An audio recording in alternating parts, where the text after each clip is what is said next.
Mahal mo ako, alam ko sinasabi ito ng iyong titig. Kapag nalulunod ito sa aking mga mata, inaani ito ng iyong mga pulang labi. Kapag hinahalikan kita, kapag oras na para mahalin ka,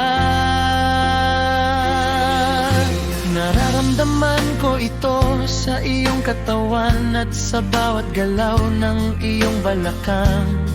Ang paraan ng iyong pagbuntong hininga sa aking mga bisig. Kapag hawak kita at nanginginig ka, ay sinasabi rin ito ang mga pagkakataong inilalapit ako ng aking mga hakbang sa iyo, at pinupuno ko ang iyong espasyo kasama ko.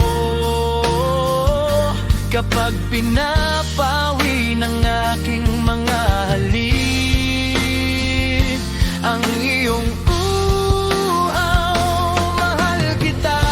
Alam mo, mula sa sandaling tumawid ang aking nag-aalab na mga halik, sa singil ng iyong tiyan, nararamdaman mo ito sa bawat mensahe. Kapag sumulat ang aking panulat sa iyo, nararamdaman mo ito kapag nasisiyahan ng aking titig sa iyong ngiti.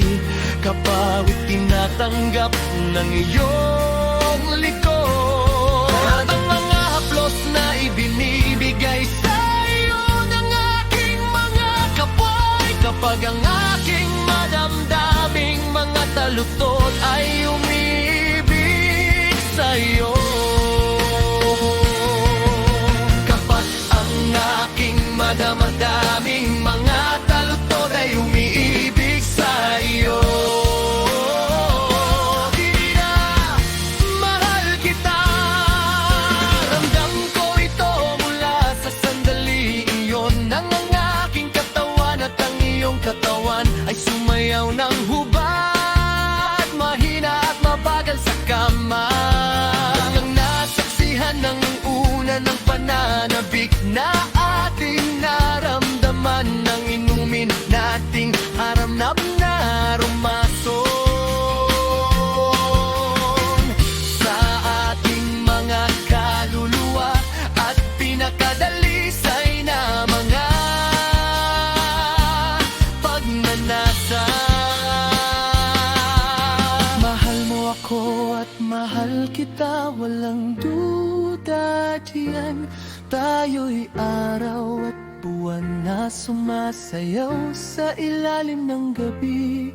Tayo'y aking panulat na naglalarawan sa iyong dibdib, sa aking katawan at sa iyong katawan. Sa ilalim ng madilim na gabi, tayo'y katwiran at kabaliwan sa iisang tama. Tayo'y lahat at wala kapag ang iyong mga mata ay tumingin sa akin. Kapag ang iyong mga kulang labi ay nag-aanyaya sa akin na maglaro ng mga kalokohan. Mahal mo ako at mahal kita mula sa unang sandali, nang ang iyong ngiti ay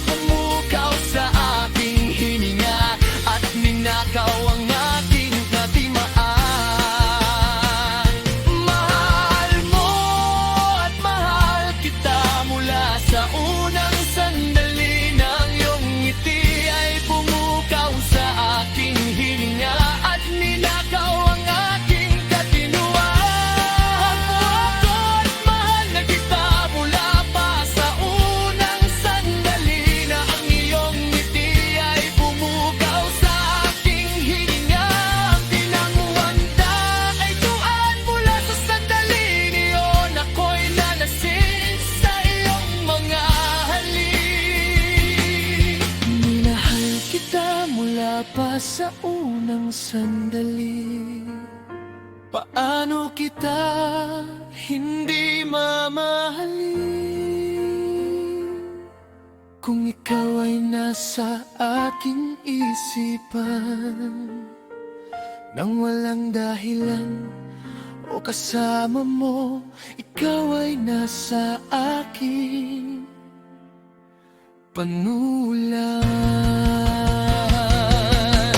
Kapag isinusulat at inilalarawan ko ang dagat ng mga pagsinta ko, ay sapat na para muling mamulanlakan mga alamid ng damdaming ito. Kapag kasama mo, ang pag-asa ay nagiging berde muli, at ang aking mga puting kumot ay nagiging basa muli. Sa tuwing napapangiti kita, paano kita hindi mamahalin? Kapag iniisip kita at ang aking mga tibok ng sikir tulad ng isang tambol ay bumabasag sa katahimikan. Kapag nalalasahan ko pa rin ang iyong mga halik sa aking mga labi ng iyong katawan. Kapag nararamdaman pa rin kita sa kabila ng iyong kawalan, paano kita hindi mamahalin kung ikaw ay naroroon sa aking mga panaginip mula noon? Kapag iniisip ko, paano kita hindi mamahalin kung ikaw ay nasa bawat isa? Sa aking mga salita, ikaw ang nakikibahagi sa aking kama, aking unan at aking kumot gabi-gabi. Paano kung hindi ka mamahalin kung ang aking mga mata ay natutulog pa rin sa iyong leeg?